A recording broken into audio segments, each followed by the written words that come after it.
I'm going to get a little personal here now because I'm going to talk about my brother. I think to know Pat, you need to know a little bit about his background, and I'll try not to take you too far back. In 1939, there was a young cowboy by the name of Eldon Koons. That was our dad. And he married a young lady named Mary Ann Putoff. And those two couldn't have been any more opposite. And they say opposites attract. By golly, they were opposite, all right. My grandmother was very prim and proper. She drove a horse to school, the buggy, because it wasn't ladylike to ride a horse. But yet she was tough as nails. I think that they lost the farm during the Depression. And there was a lot of hand-wringing going on among my dad's aunts and uncles. But my dad's attitude was totally different.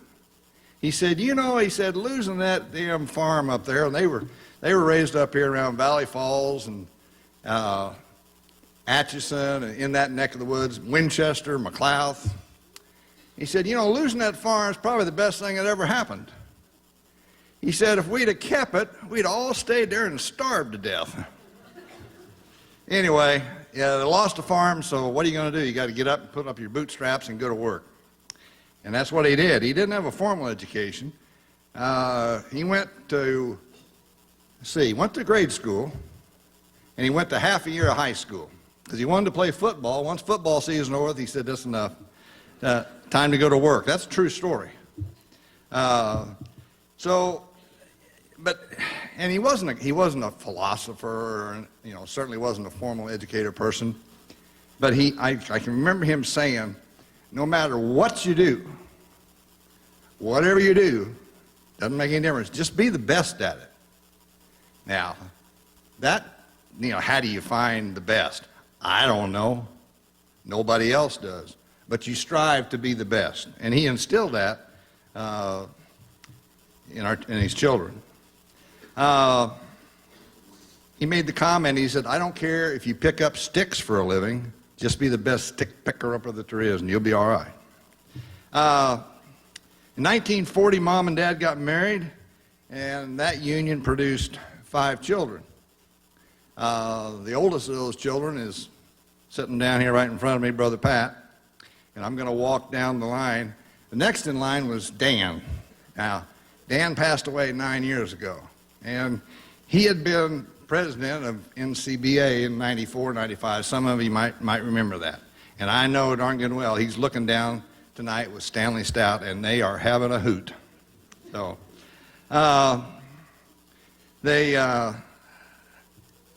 Pat was born down at Council Grove. There's this little stream that goes through there called Munkers Creek. And this is before they had the soil conservation that put in the dam at Council Grove. So when they got a big rain, all hell broke loose. And Pat come knocking on Mom's door, and the stream was out of its banks. Couldn't get Mom and Brother Pat out, so they bring the doctor in by horseback, and Pat is born there on the ranch. The ranch is still in the same family's name, the Cosgrove family. Still the same house that Pat was born in. Is still standing there. I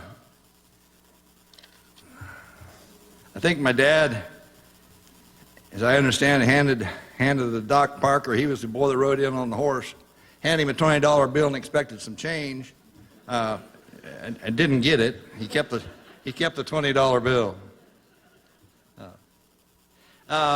The other thing that you've heard us talk about is, you heard him talk about Isaac Funk, and I said something about I'd roll back to that. There's always been people ask, well, where are you from? Pat's from Kansas, and you say you're from Illinois. What the heck is going on here? Well, there's an explanation for that. My dad, he spent his early part of his career working with farms and ranches in the eastern part of the state. It was before we had basically feedlots out here. The feedlots were back in the Corn Belt. So it was natural that you had Corn Belt buyers coming back to this part of the country to buy our feeder cattle. And some of those people that came back saw something in this young guy named Eldon Koons that they liked. And one of those individuals was a guy by the name of Ted Funk, and he was the great-grandson of Isaac Funk, who came into that part of the country and put together 25,000 acres of farmland. My dad was asked to come back and be a part of that management team, i.e. manage the cattle side of the business. This is 1949. He did that. He loaded up the family. Everybody had been born. Mary Jo had been born, Sarah Jane, my sister. I was the only one that hadn't hit the ground yet. So when we moved back to Illinois in 49, I was born in 1950. My dad didn't get along. It was just, Mr. Funk was having trouble releasing, it was his land, but he was having trouble releasing the management responsibility. So my dad went back there for 1 year. He said, we're going back to Kansas. I was born while we were back there that brief period of time.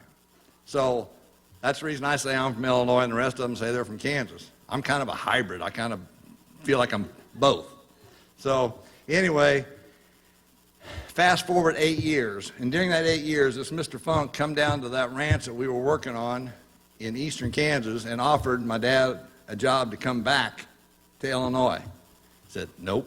Said that 8 times.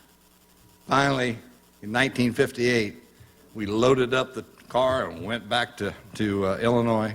And my dad at that time was promoted to not only the cattle manager of the operation, but the farming part of it as well. So, and that had to be a huge responsibility for him because he didn't know much about farming. He just didn't, but he learned. That tells you, a little bit about the family and where we come from. But when Pat got ready to go to college, his blood was Kansas, and he went back to Kansas State as fast as he could. He enjoyed the university, but as he went back to school, here is he's the oldest one, and he is going to college, and the rest of us, I got to tell you, boy, that was a huge, huge deal. My dad, when Pat came back here to K-State to go to college, my dad drafted a letter, probably the only letter he ever wrote in his life, and he drafted that letter, and I vaguely remember it, but mostly from the stories that I heard from my siblings, that Dad was writing this letter to get Pat a job at Kansas State University, because there's no sense in just going down there and going to school and goofing around. You need to get a job. And he wrote this letter, and I can remember, he asked my mom, he said, Marianne, how do you spell college? And she knew how to spell college. So anyway, the letter hits the mail, and that letter was addressed to a guy named Miles McKee. Yeah. Miles was the herdsman here at Kansas State University, the purebred unit, and that letter, went to Miles McKee, and Pat got a job at the beef research, at the purebred beef barns. So shortly after that, Pat met Stanley Stout, and the world wasn't the same since.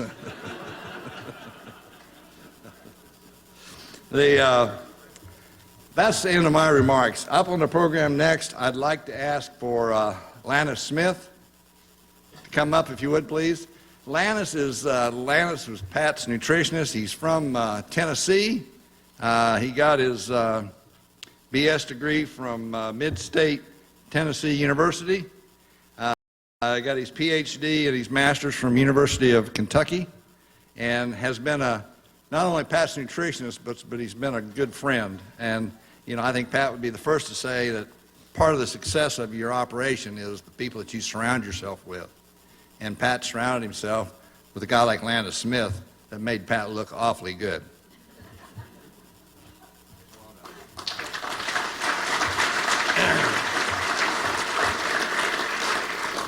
Well, Lyle, you got that all wrong, because there wasn't, when I think about Pat, there wasn't much about Lannis Smith that anybody knew at that time, and Pat Koons made Lannis Smith. So Yeah, I got asked to speak on Pat's behalf here tonight, and I noticed in the program it says I'm from Boulder, Colorado.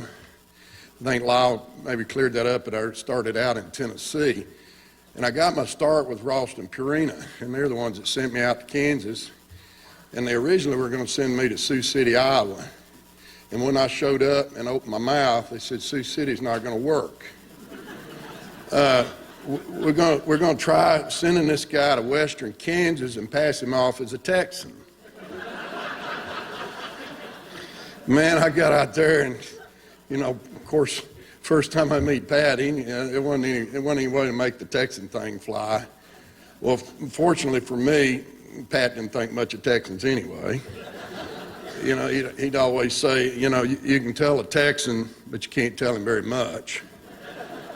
So Pat and I got along and built a chemistry from the get-go. And as I started putting this together, I realized, looks like I'm going to be talking a lot about myself here instead of Pat. Because really, when you go through what we went through, I mean, like I say, there wouldn't have been a Lana Smith feedlot nutritionist without Pat Koons. Because I come out there as a 28-year-old PhD that thought I was pretty smart. And, man, you walk in the office with Pat Koons, and it didn't take you very long to figure out this guy's a real stockman. He knows what he's doing. I don't know very much. And if I open my mouth very much, he's going to figure that out. So I learned to spend a lot of time listening to Pat. Pat was always a really fun professional guy to be around, always had a lot of questions for me. The best way I knew to address that was instead of answering his questions, I just asked him questions back. So that seemed to work pretty well for a while.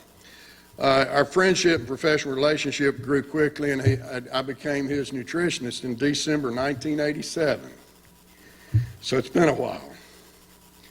I look at this tonight with Koons, and Pat, I think the award is appropriately named because Pat and a lot of those old feed yard guys back then, they were stockmen. They were animal husbandrists, and today I'm more apt to be consulting with an MBA than I am a stockman a lot of times. So those guys were fun to learn from. I learned a lot more from them than they ever learned from me. And as we went down the road, I remember thinking, Pat Koons, we're naming him Stockman of the Year, but, Pat Koons was a legend 35 years ago when I first met him already. And I remember when I walked in his office the first time, there was a plaque on the wall. And Lyle, you guys may remember this, but there was a plaque there of Pat and Lyle and Dan in an old Syntex ad. And those guys were all three legends by then, because if you could get the Koons brothers to endorse your product, you were on your way. And so the thing that really happened for me is that I got the endorsement from Pat Koons, and I was always the beneficiary of that, because Pat was a cattle feeder. He had to be a cattle buyer, a cattle seller, a cattle manager, a feedlot owner. Sometimes he had to be a psychologist. And he's even tried a stint with the consulting deal that I've been trying for years. So, but I always enjoyed going to Pat's office because the thing about Pat is he was just such a people person. You go in the office, and most of the feed yards I'd go to in the day, when you sat down across from the feed yard manager, you thought, when's the ass chewing going to start? And anyway, Pat would always put you at such ease when you'd go in. He had a big old desk there. He sat behind me. He had two chairs right across from the desk. And invariably, when you go in to talk with Pat, he'd come around his desk and sit down with you. And he put you at ease and made you feel valued and like he wanted your opinion. So we built a great chemistry. We also had a lot of fun over the years, too. It wasn't all just professional. A couple of stories there. I remember, I think back to old Del Taylor, one of the owners. We went pheasant hunting one day. I was supposed to be the blocker. I had this new phone in my car back then that, nobody, you're pretty important if you had your own phone back then. And I got a phone call when Pat and Dale were coming up through the field pushing pheasant toward me. I got a phone call, and I'm sitting in the truck on this phone. This pheasant come running out of the end of the field. And I remember Dale Taylor didn't have very good words for me that day. He said, "You not only is this guy a kid, but he doesn't know how to hunt either." So anyway, we did some fishing trips together. I found out something about Pat. Maybe some of you here tonight still don't know. I was on a fishing trip. We're out in the boat on a big lake, and I caught a big trout. Pat's in the boat with me, and I get stirring around trying to catch this trout, and Pat just gets really upset with me. He says, "Man, you got to settle down. You're going to turn this boat over." I said, "That'll be all right." He goes, "No, you don't understand. I can't swim." I said, "It's all right, Pat. If I turn this boat over, just grab the cooler."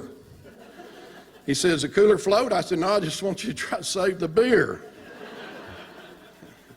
We also had a lot of fun of those old, I was talking to Dave Latta back here, and we had some tailgate parties out there in Boulder, Colorado, which, by the way, those were great steaks. They don't ask me to be on the program anywhere near Boulder. So I get to, my wife allowed me to talk here tonight because she knew I was going to be with people that are more in my element. Even though I've got a Boulder address, I'm not very much in line with Boulder people. But we used to have this tailgate party back when Colorado was still in the Big 12, and they would come out every year when we had a Kansas State football game with CU, and we'd tailgate into the ball game and have a big party and everything. And my kids were still pretty young then, and my youngest boys, my wife and youngest boy were with me back here, but the kids remember the Kansas State crowd that would come to the house. They called them the Purple People. And hey, David, these are all the Purple People. You're seeing a lot of them here tonight. But I just want to reiterate that you know, I got a lot of ideas from Pat Koons. It was amazing that I was able to get him to pay me for his ideas. And then I went and shared them with other people, and eventually I was able to bring a few of those ideas back to him. But I've never worked with a guy with more integrity, more honesty, and more loyalty, and a better man and a better friend. Thanks, Pat.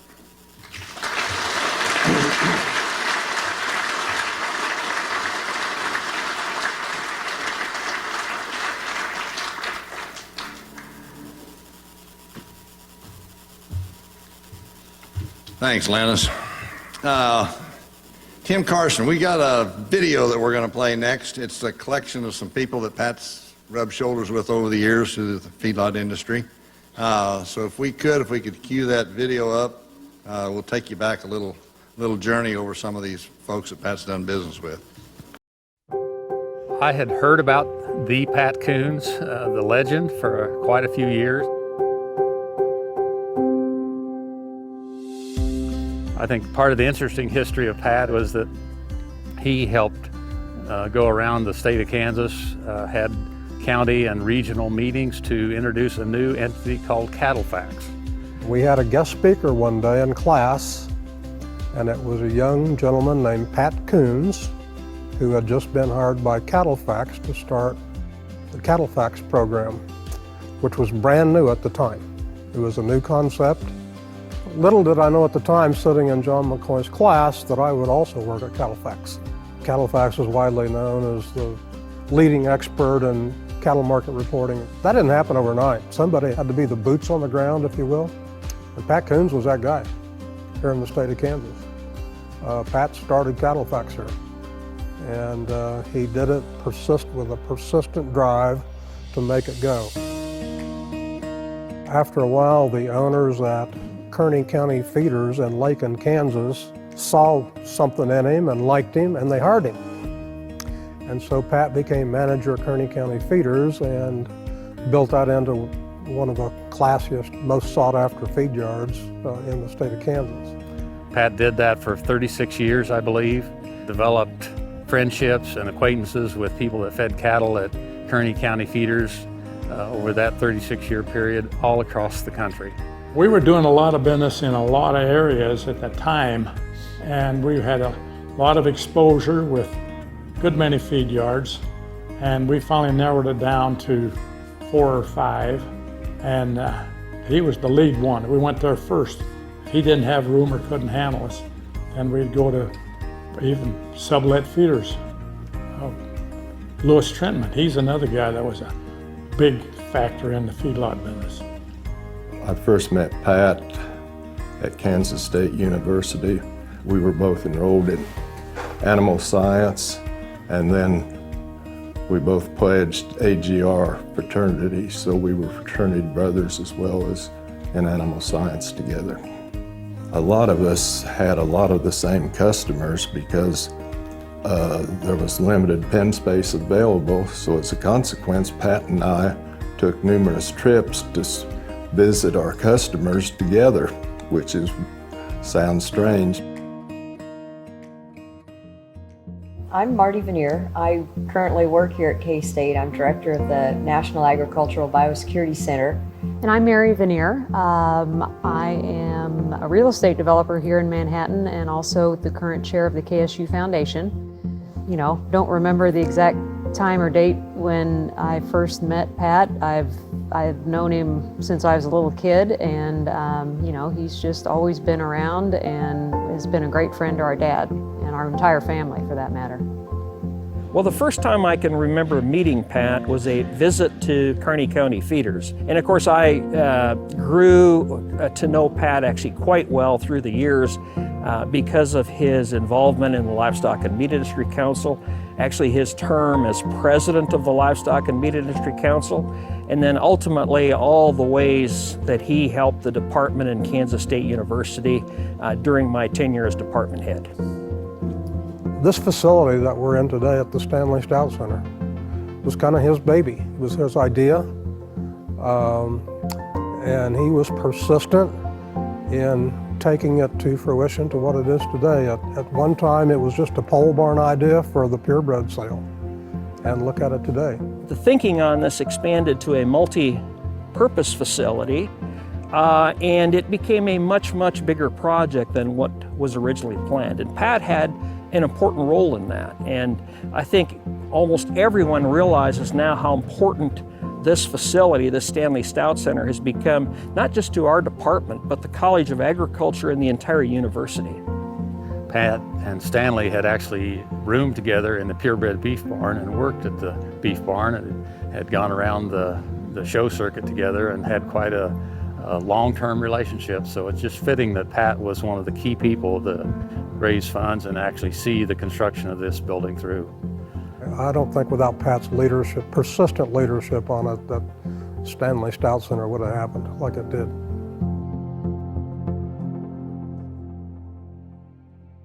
One of the most significant stories, and it's a little sad. He and Dad were at lunch on the day when Dad had his stroke.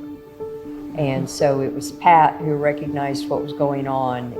It's a testament to Pat that A, he was there, and B, recognized what to do. And I don't know that we've ever really had an opportunity to thank Pat for that. Pat's always been the guy to visit Dad when they first moved to Manhattan, and Dad could still get out and about. You know, Pat came every week like clockwork, and take him out to lunch, drive him around, look at the cattle, look at this, that, and the other, and that was just a constant. You knew that would happen, and you know, as Marty said, we probably never have adequately thanked him, but if this is our opportunity, thank you, Pat Koons, because you have no idea what that's meant to us, and certainly what it meant to our father. In all the years I was blessed to know Pat and work with Pat, he was always upbeat, always positive, always considerate. I think it's just a real caring for people and enjoying being around people that made him such a blessing to us and to our department. Pat has become a very good friend in the last 10, 11 years. I just value any hour I have an opportunity to spend with him. I always learn something from Pat. As you go through life, you meet people that they have qualities that you wish personally that you had, and for me, Pat has a couple of those. One is the fact that he listens to people. And the second thing is I love his laugh. You know, if you're in a building or a meeting with him, you're going to hear that laugh. He giggles a lot. His laugh. Yeah, he giggles a lot. His laugh. He was always serious, but he could always laugh off any problems. It's friendly, it's frequent, and I appreciate that about Pat. Pat and Sharon have long time been staples at the football stadium with our family. We were taking Dad to the football games until COVID hit, and you know, he may not have known a lot of what was going on around him, but he sure knew that he was at a football game with his buddy Pat, and they might have a beverage or two and a little Call Hall ice cream, and they were as happy as clams. So He's a go-to guy. That's what he is. He's a go-to guy. If you got trouble, call Pat Koons. If you want a good yard, call Pat Koons. When Pat has a passion about something, he's persistent with it. It'll get done, like the Stanley Stout Center, like Cattlefax. You know, a lot of people are starters but not finishers. Pat will see up to the finish line. I think the secret to Pat's success was he was always to overcome any obstacles we came up with and was always looking for new ways to make our industry better.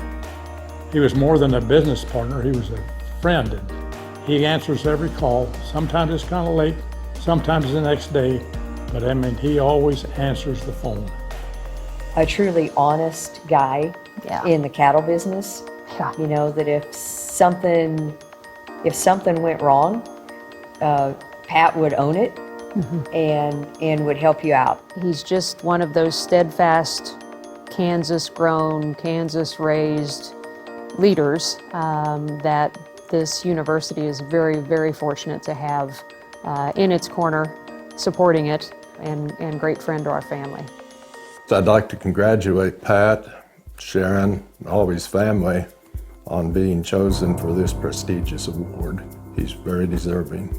Pat shared with me once that Don Good had called he and Stanley Stout and I think have probably a come to Jesus meeting. And Don Good made the comment to both of them, said, if you boys would just get your plow in the ground, I think you could accomplish something. And I think Pat Koons has got his plow in the ground, and he has accomplished a lot in his involvement in his lifetime involved with animal agriculture. He was a very successful business person. He has shown leadership throughout his entire career.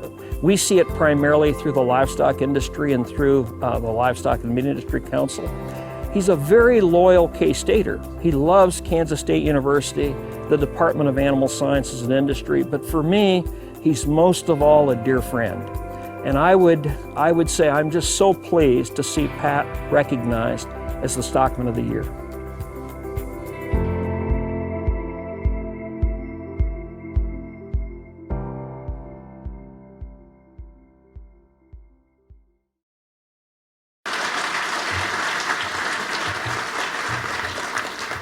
Thanks, Tim, for showing us that video. If those that participated in the video, I think everyone that's in that video is here tonight except for perhaps John Erb. Would you please stand up if you participated in it?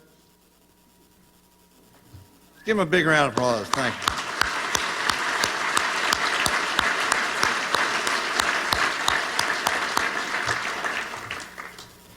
This next guy I'm getting ready to introduce, I don't think needs to be introduced, but he's going to be.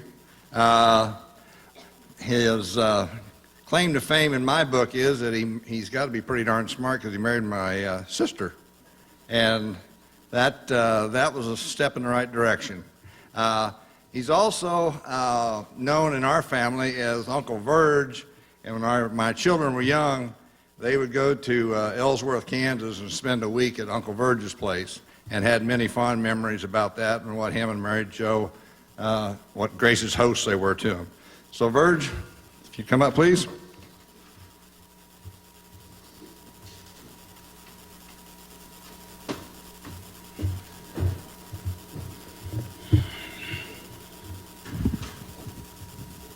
Well, here we are again. Most of you have been to more than one of these, some to lots of them. And I remember something that Dwayne Walker from Canton said one time. He said it would be really hard to find a nicer bunch of people anywhere. And that is I would agree with that 100%. President Linton and Coach Snyder and Pat and Sharon, there's so much material to work with here that I don't know where to start, but I'm kind of playing cleanup. So, and I know you've been sitting here a long time already, so I'll do my best. When I think of Pat Koons and his career, I think of this.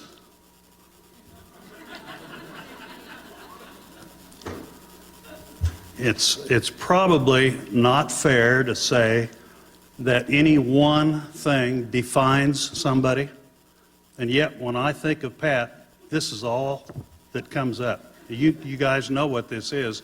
I see you shaking your head. This is a show card. That's where you write down what you have for sale in the feed yard that week. And it's broken down into about 5 different categories: the owner, pen number, the head, the weight in, and the days on feed. He's kept a lot of these. I wish he had some of the really old ones with some of those old names on it. But on this one, the first is Kearney County Feeders.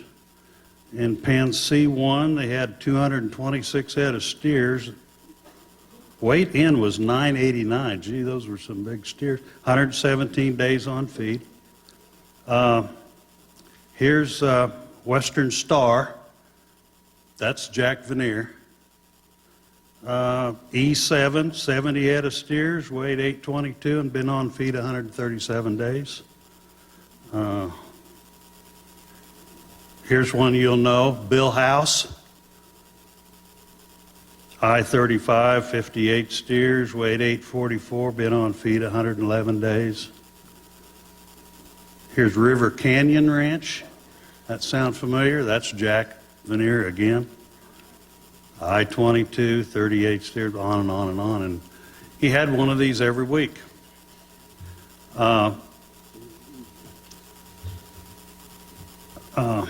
It was Pat's job to sell the customer's cattle to the packer buyers in the cash market. And in his time at Kearney County Feeders, we figured up the other day he sold a little over 2 million head of cattle for 400 different customers or entities. A lot of them are in the room here tonight, from 30 different states, including Hawaii. So that was kind of a big job when you think about it. These cards were always right here in one of the 2 shirts that he always wore, you know. That was kind of his trademark too. But that was with him 24/7. That's what was on his mind. That was his job, and he was really good at it. He liked it, enjoyed it, every day of it, I could tell. And he had all kinds of cattle to sell. They weren't as uniform as they are today. Some of you will remember Bob Lowry. Bob was from Milton, Kansas, and what he had was a 3-weight heifer that came from Alabama, and high risk and really kind of a hard commodity to sell. But Pat kind of specialized in them and had a market for them. Bill House from Cedarvale, on the other hand, he had, let's say, age-advantaged Herefords. And he would bring them down there with some age on them, horns and all, and Pat sold those. John Erb, who you saw in the video from Dillon, Montana, had thousands of fancy, big Angus calves, the best that walked. And by the way, I want to say this. Did you notice in his video, he said Pat answered the phone. And I want to say that to this cell phone generation. Answer your phone. It'll get you a long ways in this world. Pat always answered the phone. So Pat worked real hard at selling those cattle, getting that last quarter, and it required lots of telephone time. And prior to cell phones, everybody carried something like this with phone numbers in it. And Pat shared this one with me. This is what he carried with him, and it's, I don't know, it's almost too personal to read. It's got so many neat comments in it. Names and addresses of customers. Dick Hershey from Jackson, Montana. Jim Jasper, Western Cattle Company. Dan Bird is here. Brought wheat pasture cattle in from around that Anthony area. Another wheat pasture guy was Saul Boziden from Alva, Oklahoma. These are legends, these names. The Drummonds from Pawhuska, Oklahoma. People know now about Ray Drummond and the Pioneer Woman, but these were, that was her family prior to her time. Gene Ross from Oklahoma City at one time was a big-time cattle feeder and several feed yards, not just Pat's. So, and some of these names had 4 or 5 different phone numbers. Like they'd have the home, and they'd have the office, and maybe the shop, or a beer joint, or one of them, actually, the phone number was a public telephone booth. Yeah. Some people actually did business from a public telephone booth. So, gee, the names in here are just, I'd love to stand here and read them all to you. I'm sure you'd like to sit and listen to them, but we don't have time. So, for me, the show list and that book are a really big part of what I think about when I think about Pat. Now, quickly go back to the video. Justin Jansen, in his comment about the video, he mentioned about a come to Jesus meeting that Don Good had with Pat and Stanley. Apparently, Don thought that they didn't have their plow in the ground. I never heard about that until tonight, but it wouldn't surprise me at all that Don would do that, or that he would think that. Because, you see, Stanley pulled a plow differently than anybody else, to say the least. He was having so much fun pulling the plow, he wasn't even trying. And even though his grades often didn't reflect it, he was usually the smartest person in the room. Stanley did have his plow in the ground, and he left a pretty big mark. So, thanks to Pat's perseverance and the generous support of a lot of people in the industry, a lot of you that are sitting out here tonight, contributing money to make this room and this building possible. After all, we are in the Stanley Stout Center at Kansas State University. I'm glad to be associated with Jim Birdwell selling the cattle to you, and also helping us present the auction to you. The fellows at ringside that are professionals, and Matt Caldwell, Don Laughlin with the Angus Journal, Brett Spade of the Kansas Stockman magazine, Guy Peverly, the High Plains Journal, Doug Paul, the Stock Exchange, Tim Lackey, the Missouri Beef Cattleman, Rob O'Shaugher, the Weekly Livestock Reporter, and Craig Talkington representing the Western Livestock Journal. So turn your bids into them if you would, and or directly to us here on the auction stand. Garth's clerking here on my left. Ladies and gentlemen, the 2005 Gardner sale's underway, and tell me what I'm going to get for it. Lot number 1 vote, no possession goes with it. All right, here we go. And want to give me $100,000 and start it. Give me $100,000 on him where? I'm at 5,000, now 10. Now 5, you want to give $10,000, 10, now 20, now 20, now 10, 20, now 30, now 30 on it. Now you want to give 30, now 40, $50,000, now 30, now $50,000, now you want to give 50 on it. Now 40, now you want to give $50,000, now 40, now 50 on it. Now 40, now you want to give $50,000, now 40, now 45. Now $45,000, 70. Give me 170. You want to give 170 on him, all done. 160, now you want to give 70 on him. 170. Anybody else? 170,000 on him. 160 here. You want to give 170? What an opportunity. 170. Give me 170 on him. Now 80. Now 180. Go on. Give me 180 on it. Give me 180. Don't do that. Give me sure you wish you had. 180. 180. 175. Now 85. Now give me 185 on him. 175. You want to give 85? Now 175. 85. 85. 85 on him. 175. You want to give 85? Give me 185. 85. 85 on it. Give me 185. Now 200. Now give me $200,000. Give me $200. Get on that. Give me 200 on it. Now give me 200. Well, would you give 185? Would you do that? Now 200. Now 200. That slot is still open. Give me $200,000.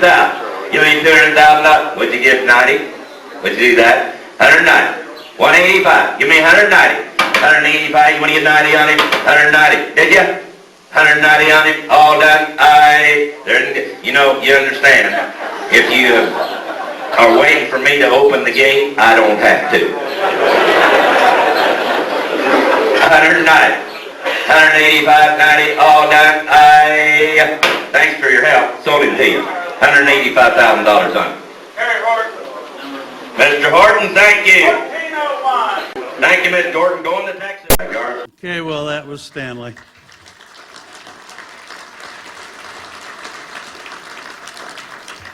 Well, we miss him a lot. That was, he made everything more fun. It just made life more fun. And we'll always miss him. I wish he were here tonight. He'd be doing this, and I'd be sitting down there. We'd all have a better time. One Stanley story before I wrap it up and go on.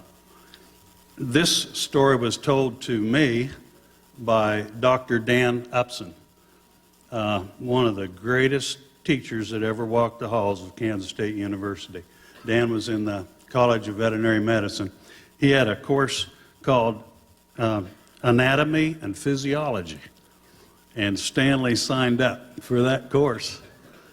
And it was like Monday, Wednesday, Friday at 9 o'clock, and they got through the first week, and Stanley hadn't been to class yet. So Dan sent word home with some of the guys in the class and said, "You better have Stanley get into my office because I want to talk to him." Well, sure enough, Stanley showed up the next week and sat down with Dr. Upson, and they were having the talk. And Dan says, "Well, Stanley, you're going to have to be in attendance to pass this course," because he said, "There's no book, there's no lab, and he says, I change the tests all the time, so your fraternity files aren't going to work in this case. So he says, you're going to have to come to class." And Stanley said, "Well, Doc, I just don't have time to go to your class." And Dan says, "What do you mean you don't have time?" "Well," he said, well, take next week, for an example. He said, "On Monday, I've got to be over to American Royal. And then on Wednesday, he said, I'm planning to go to a horse sale up in South Dakota. I promised them I would go to that." And then he said, "On Friday, I got to go out to Brookville to the CK sale. They're getting cattle ready for the sale. And so I'm going to be there on Friday." And so Dan says, I agreed with him. He was too busy to go to my class. And that was it. I think Stanley dropped the course, and they were lifelong friends. And that was Stanley. By the way, we figured out the other day that trip to out to the CK Ranch was probably where Pat and Stanley first got together, was when Stanley was setting up the trip and getting guys to come out and help with the sale, and Pat went along. And can you imagine Pat and Stanley and Jack Veneer all working to get a bunch of cattle ready for a sale? My gosh, who could have more fun with that? I'm getting close here. To me, what makes this Stockman's of the Year program kind of special is the fact that Pat's career corresponds with an era in the cattle business, the era when the big feed yards began. Irrigation on the high plains had brought the grain brought the cattle, and the cattle brought the packing industry. All of that was new and absolutely exploding when Pat was beginning his career. Prior to this, cattle went to the terminal markets to be marketed. Kansas City, St. Joe, Chicago, and there were others. And we hired commission firms to sell those cattle. Kansas City had a 7 or 8 story building full of people who the industry hired to sell the cattle, to do price discovery and transfer ownership. And when the industry went to the high plains, they left all that behind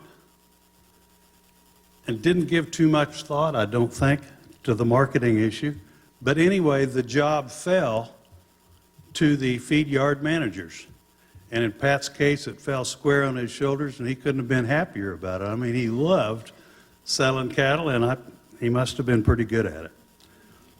He had others in the feed yard industry doing the same thing, names that you know about. He had a regular network. Louis Trentman, who's here, was part of that. John Orndorff, you've heard about Johnny O at Ingalls Feed Yard. Gary Battles was the manager at Fairley's. J.R. Ham at Masters 2 at Garden City. By the way, Pat, Gary Battles called me last week when he heard that you were going to be Stockman of the Year. Gary had previously, prior to going to work for Fairley's, he had been a packer buyer for IBP. So he bought a lot of cattle from Pat. And he told me to tell you, Pat, that everything he ever bought from you was too damn high and didn't work. I'll close with this. During Pat's career, he got to work for and with some of the greatest people in our industry. Some of them you kind of think of as, icons. When he started at the beef barn at K-State, his bosses were Don Good and Miles McKee. I mean, how do you do better than that? Next, it was the Dewey Ranch. He was a cowboy there. Kenny Berg was the manager. He was a cowboy's cowboy and a ranch manager's ranch manager. He was the best. Winter at the OK Ranch, where he went after that, a dashing and dapper character on the floor of the Kansas State Senate. I see George Wingert over here, and I said that for you, George. George was always a close friend of Wentz. Topper Thorpe at Cattlefax. Topper hired Pat because he had this special ability to talk to cowboys on the telephone. And he picked a lot of that up from Topper. Topper was the best. And Pat learned a lot from Topper. Then there was Jim Jasper from Western Cattle Company. Jim hired him to work at Kearney County Feeders. And Jim used to come by the KLA office when Pat was working for Cattlefax. He had a little office in the back room there, and he was always, on the phone constantly. And Jasper used to like to come and And listen, I think that's why I hired him to manage the feed yard. And Del Taylor was already at the feed yard. He stayed there when Pat came, and they really made a team. And the next was Brad and George Tate from Lakin, big operators and good operators in the Lakin area. And so when you put Eldon Koons at the top of that list, and then go through that list of people, that's a pretty high protein bunch. And they were all outstanding people. And the way I know that was because Pat told me so. There we go. Thank you very much. Congratulations.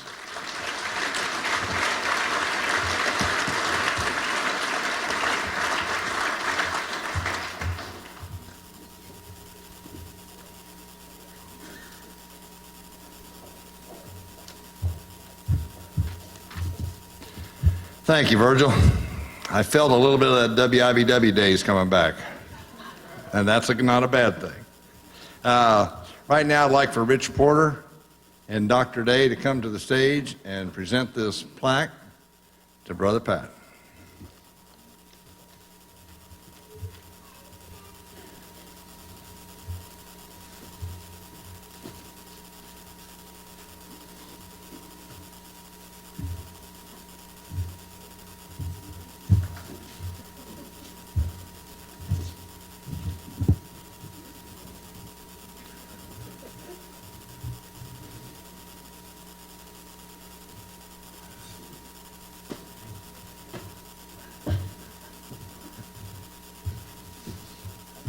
So Pat, it's been a great evening. It's time for you to take this mic, but first we want to share this plaque with you as Stockman of the Year in 2022.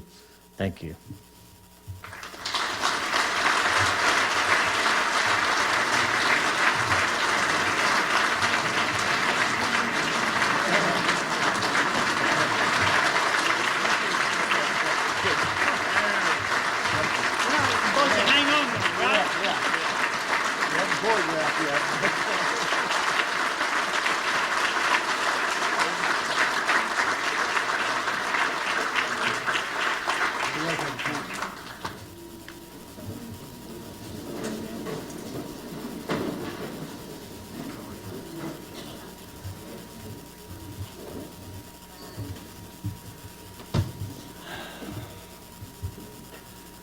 Anybody know where the restroom is?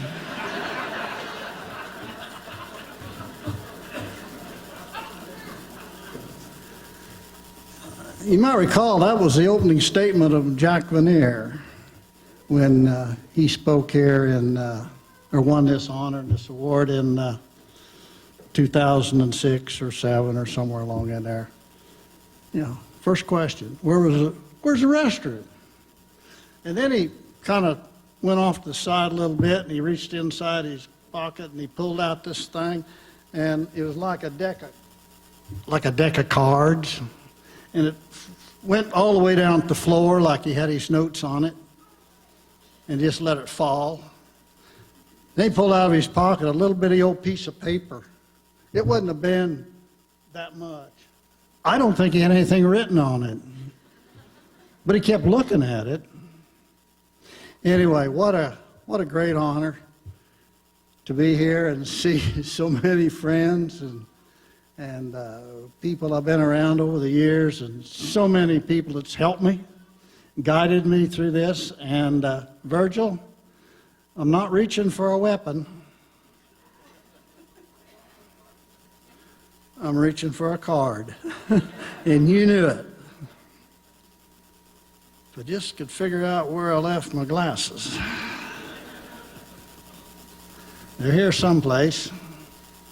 I know it's getting late. There's probably somebody out there, somebody out there that's thinking about that heifer that's back home and that she might need some help. And if that's the case, you need to call in, feel free to do that. Or if a neighbor calls and says, you know, we got a pasture fire close by, go. I've got my phone on silent. You don't have to have yours on silent. One of the situations I had with Stanley, and there were several, but we won't get into all of them, or many of them, was at this similar ceremony, award honor was for John Breathauer. And it was out at the Farm Bureau building. And Stanley would always show up a little late because he'd always have a sale on the Colorado line. And even though he knew most every county deputy and certainly every county attorney, he always drove over the speed limit, but he would come in about 10 or 15 minutes after the thing started, process started. And my assignment was to certainly have a table where he could just slide in the back and, you know, we'd sat and so forth.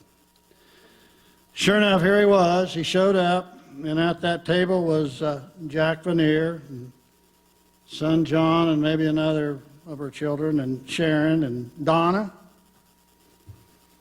So Max Dietz, Doug's dear father, was given the invocation. Max did that a lot. He put 200% into the invocation, and he covered lots of territory. And I look across at Stanley, and he's got this grin on his face.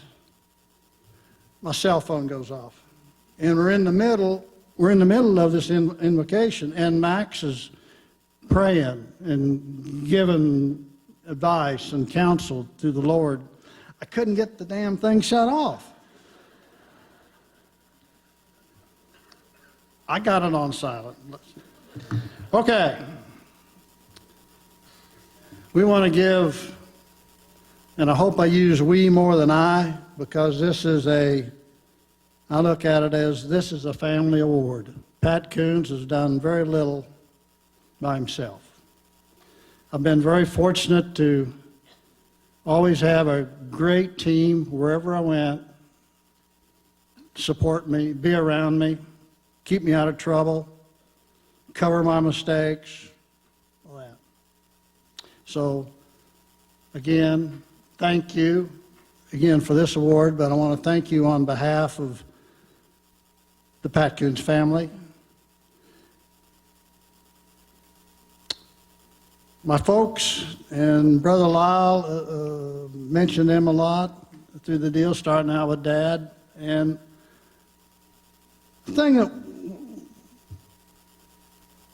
they never really raised their voice much at all, but they made it known to us kids that accountability was really, really important.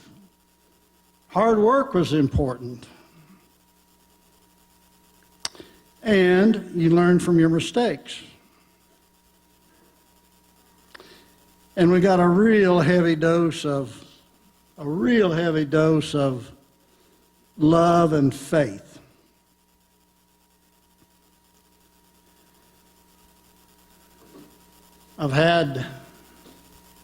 Been very fortunate, two dear ladies of my life.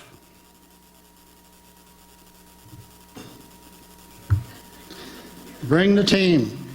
Bring the team. This team is 26. This is Team 26 coming on board.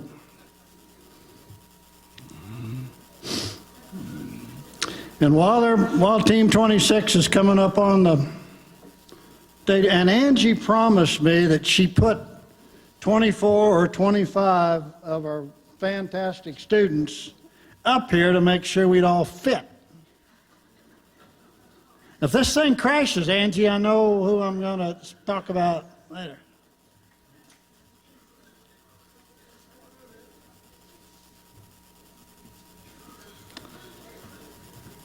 Sharon, you sit down there.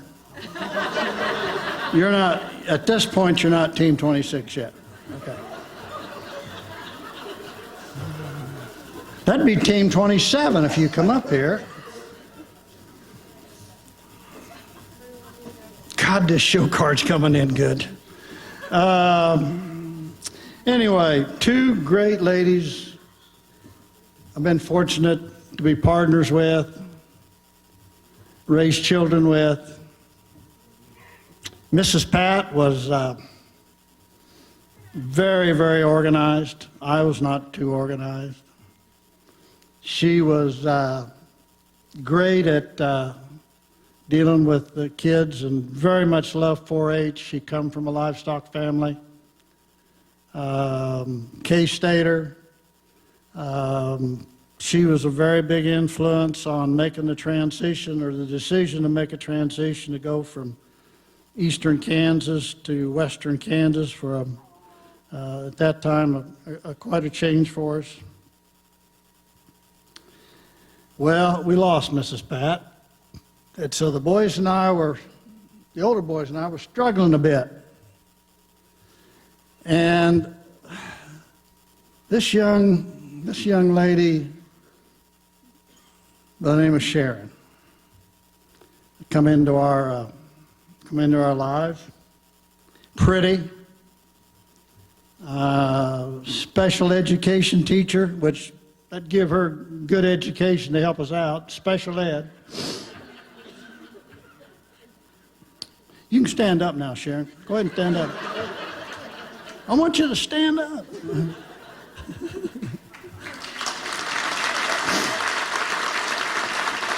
No, keep standing up.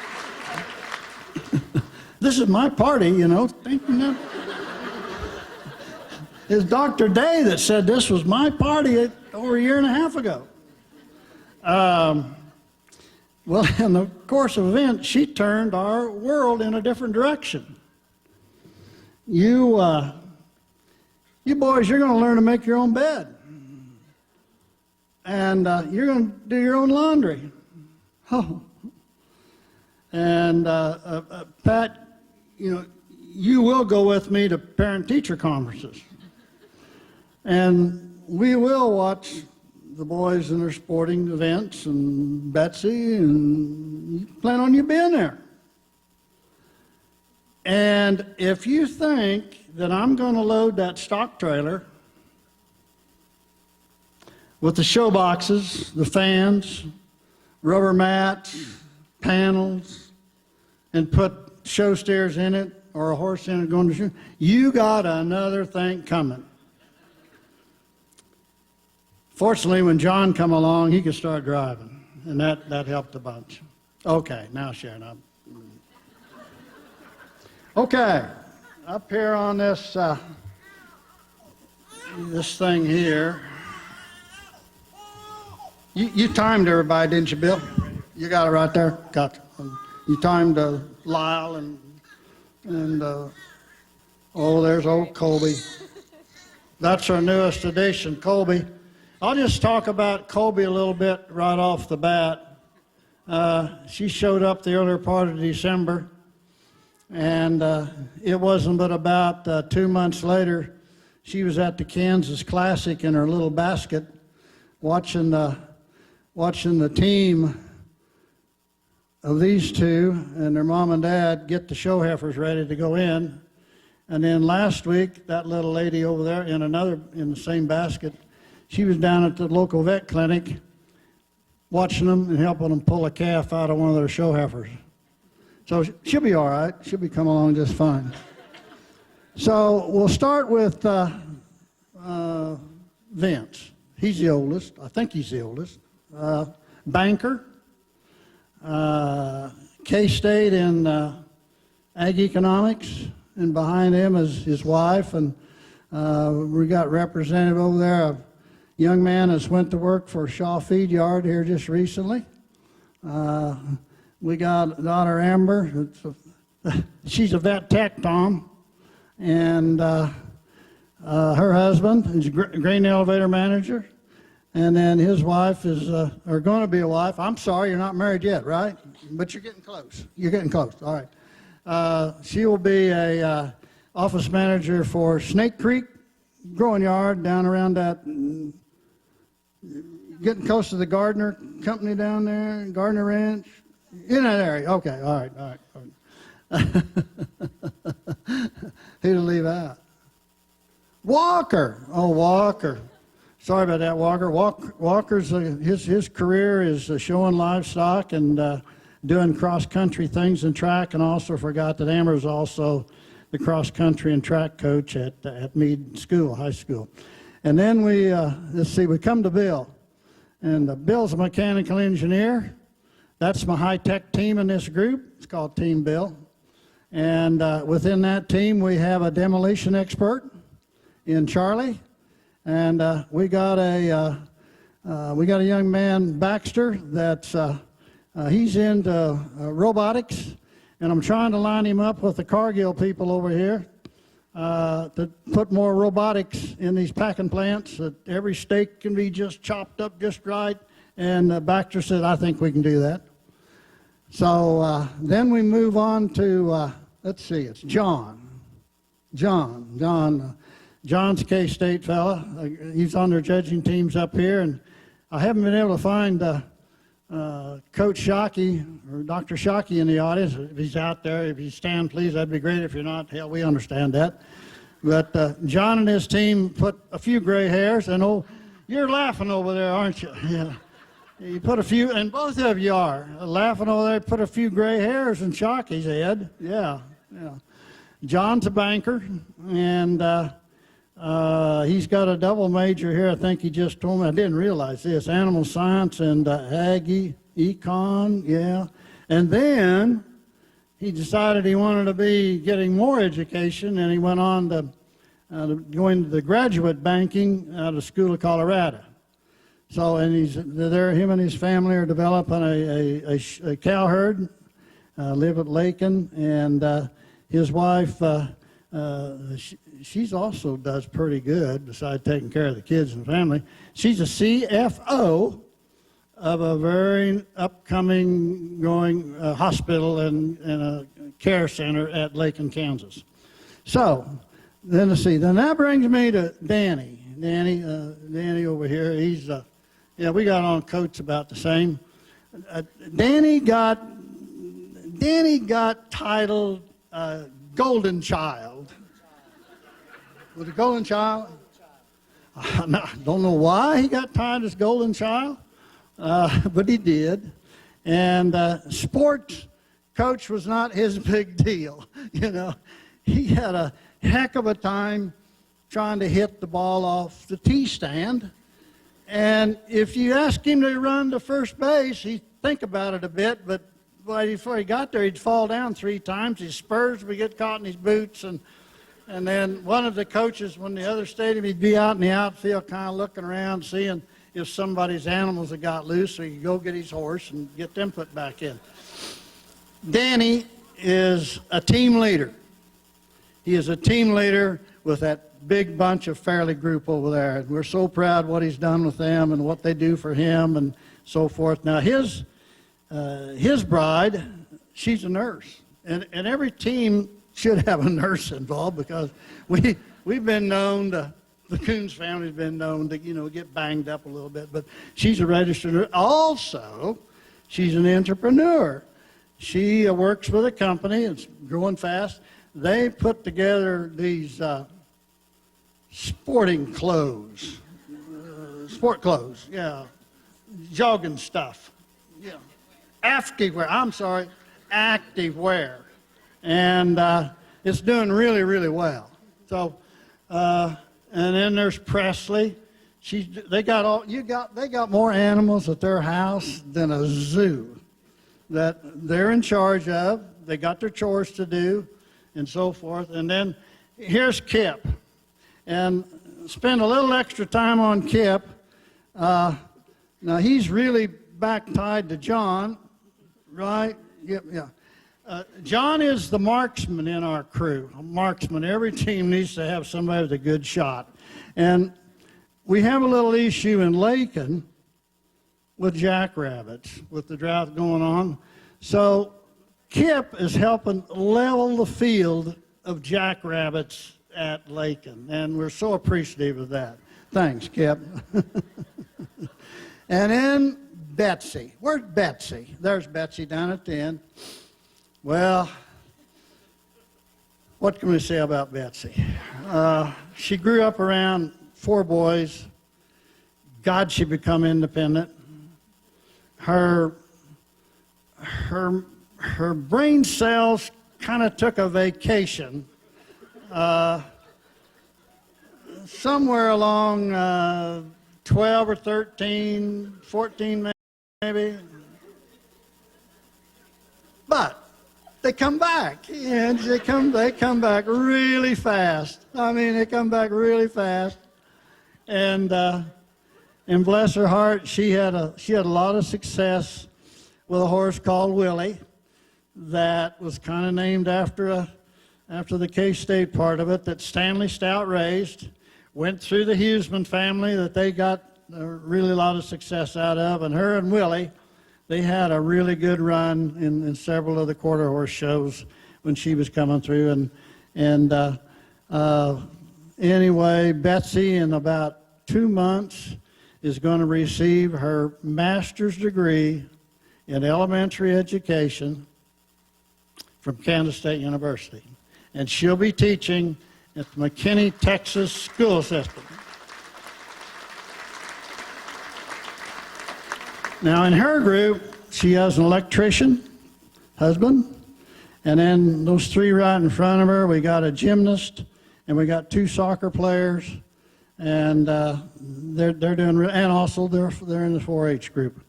So, President Richard, they represented 7 different colleges and universities. And we took a bit of a page out of Coach Schneider's playbook. They went through a red shirt program. So about 75% are truly 100% K-Staters. They bleed 90% purple. The 10% not on board yet, we're working on it.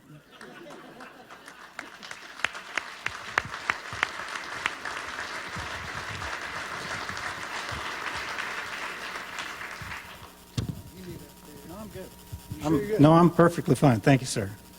By the way, Dad, you're in the lead with 23 minutes. And Lyle's in second with 22. Good job.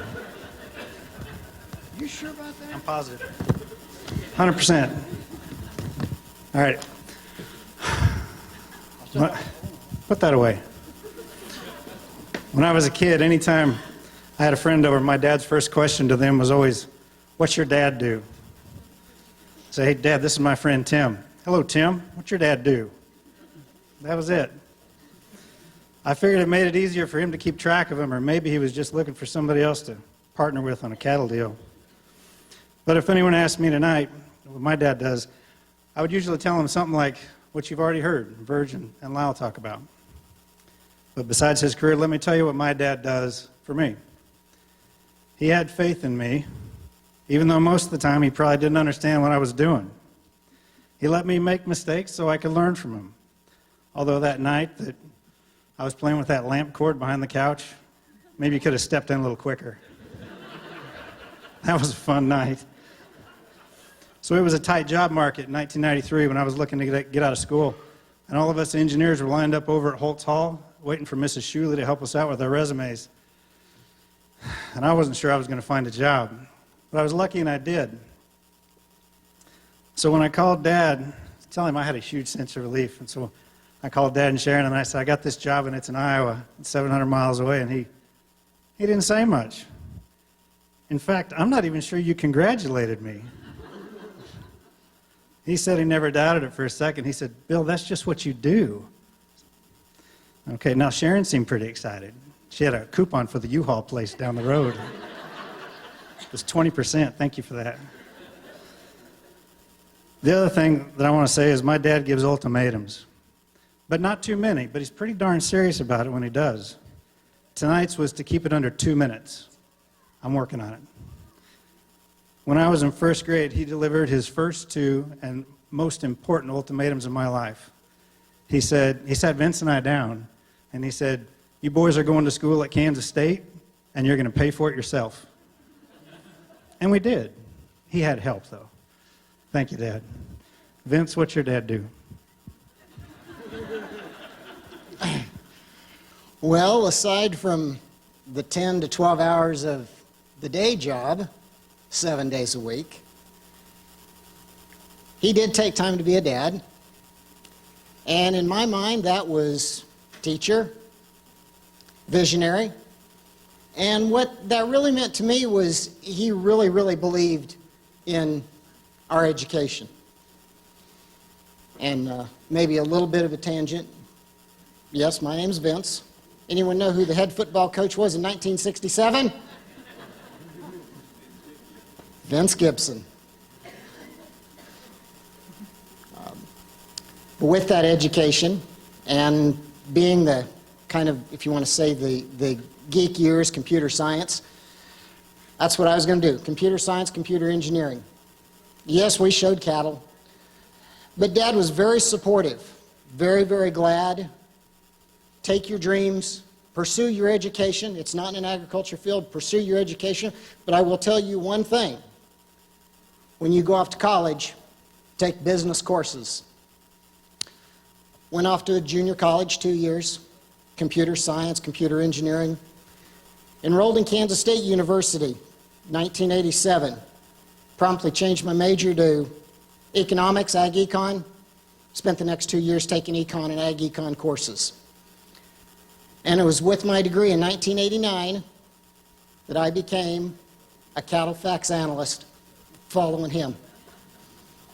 For 7 years, I enjoyed that job, but had the opportunity to move back to Ashland, Kansas, Stock Grower State Bank, where I've been a loan officer for the last 25 years. And it was with his pursuit of business that gave me and my family the opportunity to do what we've done today. I will say, just real briefly here, and I can't speak for Betsy or Danny, John, what their definition was of maybe a family vacation. But Bill and I actually got to do a family vacation a couple of times, and Dad always found teaching moments on those. The cattle market must have been really, really good that year because we got to spend 2 or 3 days at the Broadmoor Hotel in Colorado Springs. And it reminded me of one very specific financial teaching moment. We drove around, and out of 9 parking lots, he found the one that did not require valet parking.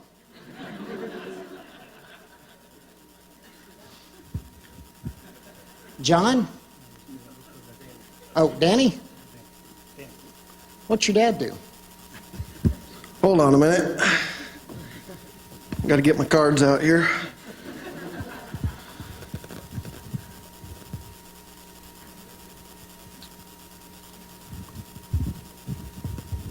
My dad, to me, is a mentor. He was a teacher to me as I went through college, worked in and out of the feedlot industry, taking a break from the feedlot industry to ranching industry. He was always there for a phone call. When I needed help with a conversation with people, I learned a lot. Dad, you don't have employees work for you for 30-some years without having a way to deal with people, learn from people, and become a better leader. He was always a mentor in that aspect of it.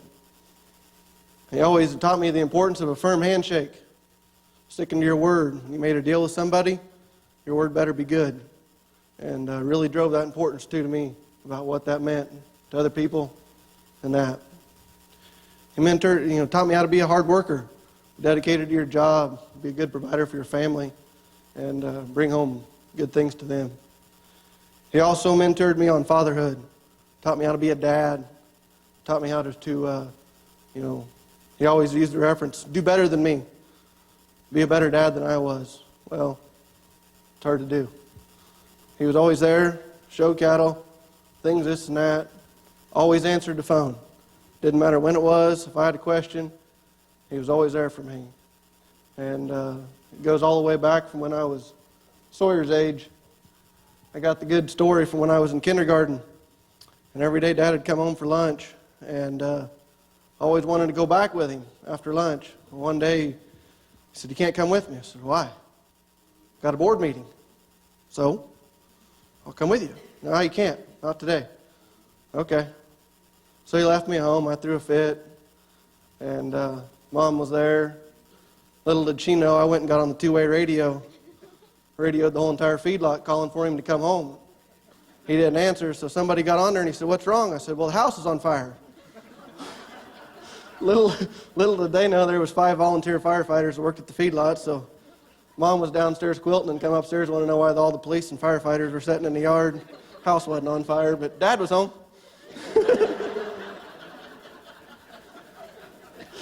I didn't get to go back to work for a little while, but that was that's what my dad does. My dad's a mentor, and he's always been a shoulder to lean on and help me through everything of success I've got.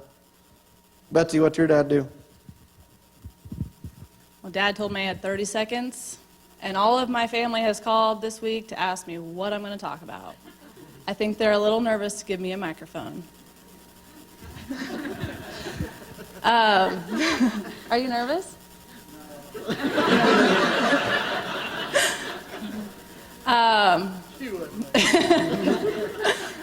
Speaking of Stanley and Dad, I think Dad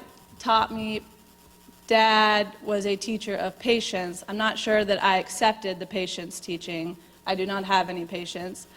But Dad was very patient with me, and I think from a young age, I was probably Ellie's age, this is my daughter, there was a picture that was going on the slideshow of us little bitty kids on horses, and the middle horse, so the little bitty kid was Charlie.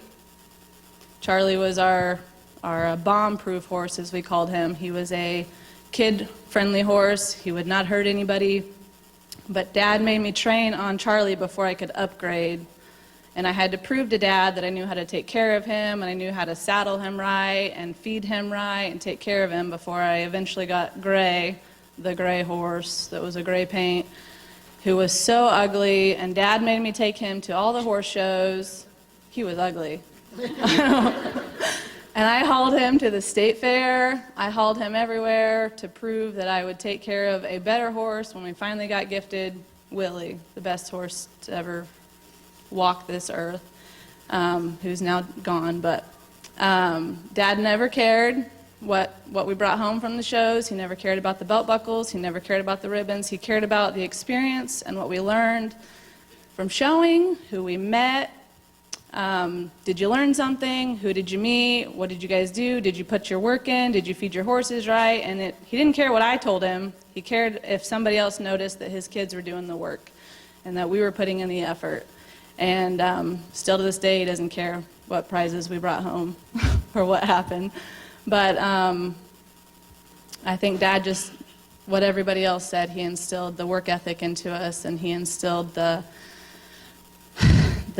you do your own work. And I was probably 13 when he told me that I better put my plow on the ground.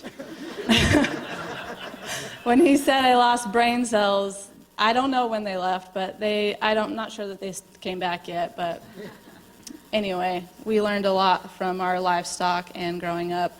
And Dad was nearly 50 when I was born. So put that into perspective. I was on the tail end of things. But I got to go on a lot of trips with Dad and Stanley. Do you remember when we went to Denver? He finally let me get a Hereford. It was the first Hereford in our family. Stanley convinced Dad, you've got to bring, he called me the girl. Stanley never called me Betsy. He called me the girl, and Dad called me the blonde bomber. And neither of them ever called me by my name. But Stanley convinced Dad to take me to the Denver stock show and buy a Hereford, a steer for me to show that year. And I'd never paid attention to Stanley's sales, and that was the one year that I got up to walk away, and Stanley, during the middle of his chant, started yelling at me while he was selling the Herefords, and I got up to leave, and he started yelling my name in the middle of the arena.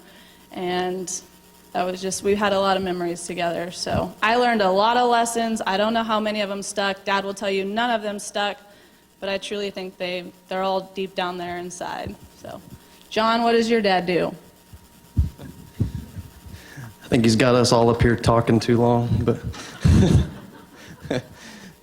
my dad fired me when I was 15, something I haven't quite forgotten about, but probably should thank him for. After the summer before, Danny and I worked together at the feed yard, and that spring he sat me down and said, I don't think I need both you and Danny at the feed yard this summer, but the Tate Ranch is hiring, and maybe you ought to think about applying down there. So after a lengthy interview process for a highly sought-after position, I was hired to be the lowest man on the totem pole for the Tate Ranch for the next 2 summers. And the work was hard, and it was different every day, and the pay was pretty low, lower than Danny got paid.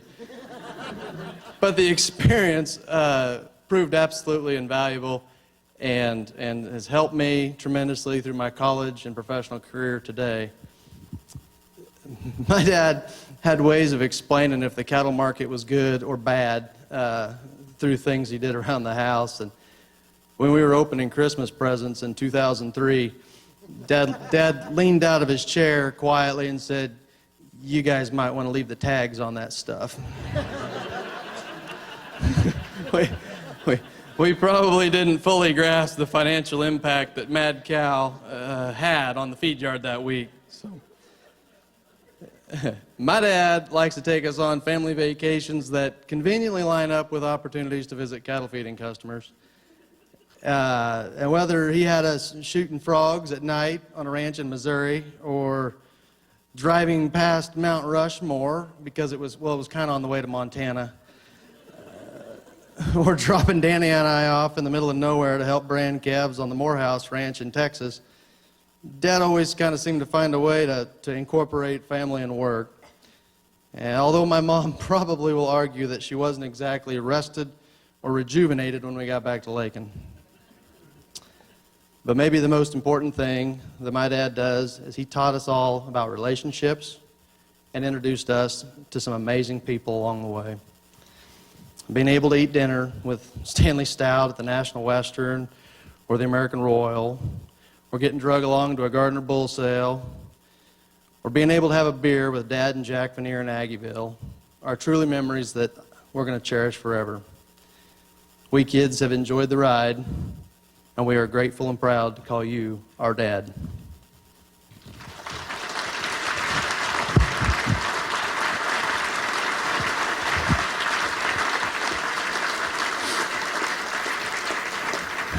Well, now you've got it, and I'm sorry we overrun the allotment of time, but again, from Pat Koons, Sharon, and the Pat Koons family, to the LMIC board, Kansas State University, thank you very, very much. We very much appreciate this award. It's when you look at the past honorees, just on your table opened up, we are joining a very, very elite and a very special group. And we're very proud of that, and thank you very much. Are you closing this down, Brother Lyle?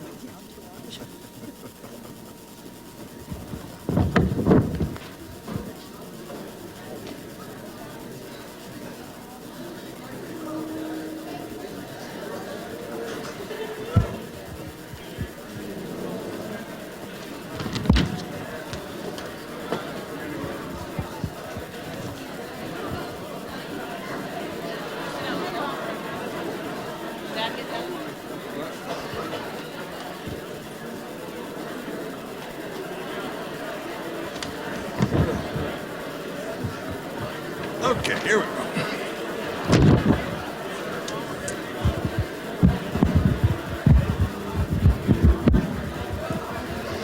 Thank you, everybody, for joining us tonight to recognize Pat as the Stockman of the Year. We really appreciate you all being here.